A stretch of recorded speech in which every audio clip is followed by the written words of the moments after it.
Salut mes amours, j'ai dit que j'allais faire des petites capsules jardinage. Puis là, je voulais vous montrer, mettons, comme là, je suis en train de faire un vase rond d'à peu près 18 pouces, je te dirais. À peu près 18 pouces de circonférence aussi. Mais là, celui-là, il est pour aller sur le bord de ma piscine.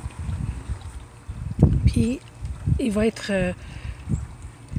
à côté sur la bande de la clôture. Fait que je vais le faire de derrière vers devant. C'est-à-dire que je vais mettre un trailer qui appelle, quelque chose en hauteur qui est comme la vedette. J'ai pris un papyrus. Je vais mettre un filler, ce qui est rempli, des petites marguerites jaunes. Et ensuite, un spiller, c'est-à-dire un retombant. Fait que là, j'ai pris 3 sortes de retombants pour que tout mon vase soit éventuellement recouvert.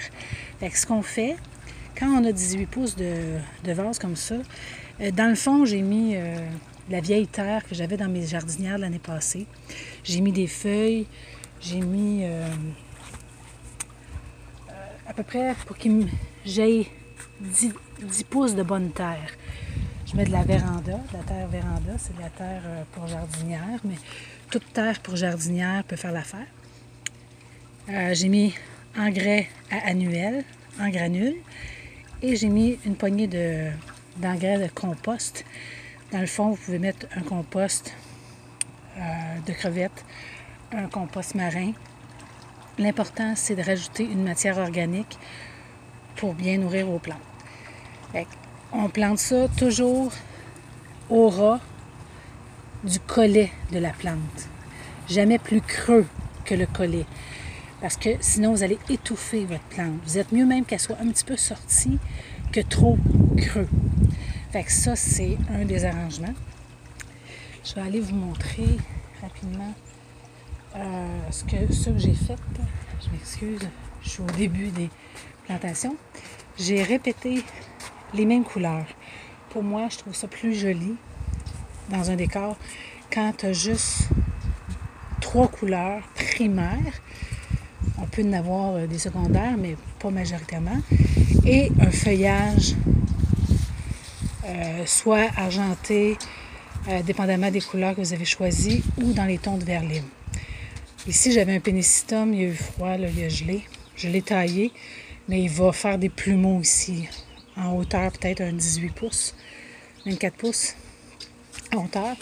Mais ce qui est important, c'est le même principe, c'est dans le milieu, on va mettre une plante trailer qu'on appelle, qui va monter en hauteur puis va donner la structure à ton arrangement. Tu sais, là, c'est une boîte de 30 pouces, je te dirais. Non, 24 pouces. Après ça, j'ai mis 2 bégonias parce que là, c'est une jardinière pour l'ombre. C'est important de mi-ombre. Mi-ombre, c'est de 3 à 6 heures de soleil par jour. Si on met une plante qui ne va pas dans l'environnement que vous l'avez mis, elle va dépérir. Ici, j'ai mis du géranium lierre dans les extrémités qui vont retomber. Puis ici aussi, j'ai mis des spillers. J'ai mis une étoile de Bethléem, j'ai mis un lamium qui va retomber. Et ça, je ne le connais pas, il est nouveau cette année, puis je le trouve bien beau. Mais ce qui est important, c'est si on la voit des deux côtés, on va répéter de l'autre côté de la boîte à fleurs les mêmes éléments qu'on a mis sur la devanture pour que ça soit plus équilibré. Puis ce qui est important, c'est si j'ai mis un retombant, j'essaye d'en mettre de façon équilibrée tout le tour pour pas que ça a l'air de balancer, tu sais, que ma jardinière a l'air de pencher sur un côté. Fait que là, j'ai fait la même chose dans ma jardinière suspendue.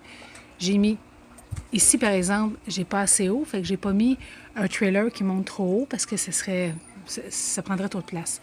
Mais j'ai mis mon bégonia au centre, j'ai mis mon géranium lierre sur les côtés, j'ai mis mon lanium qui va redescendre, puis j'ai rajouté des retombants, mais là, ils sont trop petites. Là. Je les ai pris en caissette, puis ils sont trop petites, mais vous allez les voir dans la saison, je vous présenterai. Puis ça, c'est mon autre. Fait que comme je vous dis, j'ai répété les mêmes feuillages. Un pénécitum dans le milieu qui va remonter, qui va faire des plumeaux Bourgogne. J'ai mis mes 2 bégonias pour équilibrer mon arrangement. Mes 2 géraniums lierre, J'ai mis mon bacopa qui est retombant, mon lanium et ce feuillage-là, que comme je vous dis, je ne sais pas c'est quoi le nom. Mais tu vois, dans l'autre, j'ai mis de l'étoile de Bethléem. Mais pour rester dans le même thème, comme là, j'ai mis du blanc qui est l'étoile, mais cette fois-ci, j'ai mis du bacopa. J'ai répété la même chose sur les côtés. Et là, je vais aller vous montrer les autres jardinières que j'ai faites. Je vous fais tourner.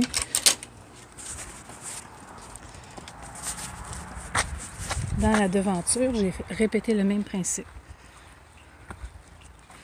Tu vois ici, j'ai mis un bégonia rex, ça vient très gros. Ça va être mon trailer dans le fond qui vient quand même assez haut. Ici, j'ai mis du géranium lierre. J'ai mis de l'ostéospermum, le bacopa, le même feuillage. Mais on reste dans le même thème. Puis on choisit nos couleurs selon notre maison. Parce que moi, je suis dans le gris, le noir, le beige. Fait que je choisis mes couleurs dépendamment de la couleur de ma maison. J'essaie de tout harmoniser parce qu'il n'y a rien de pire que quand c'est pas en harmonie. Là, je m'excuse. C'est le barda. Parce que je suis dans les travaux. Je dois peinturer mon patio demain. Mais là, ici, j'ai répété. Là, j'ai mon rouge. Mais ça va être mon pot qui est rouge. Puis j'ai mis mon feuillage gris avec des petites fleurs, qui fait des petites fleurs jaunes. Ça va se couvrir de jaune. Puis je vais rajouter du blanc. Je répète mon rouge, mon jaune, mon blanc dans tout mon décor. C'est plus joli si vous répétez vos couleurs un peu partout dans le décor, plutôt que de mettre ça en pizza un peu n'importe comment. Fait que si on choisit notre rose, admettons, ça serait le rose, ça serait notre couleur primaire, mais on va le répéter dans notre aménagement un peu partout. Fait que j'espère que je vous ai donné des petits trucs puis que vous allez vous amuser à jardiner dans ce printemps tardif. Je vous aime.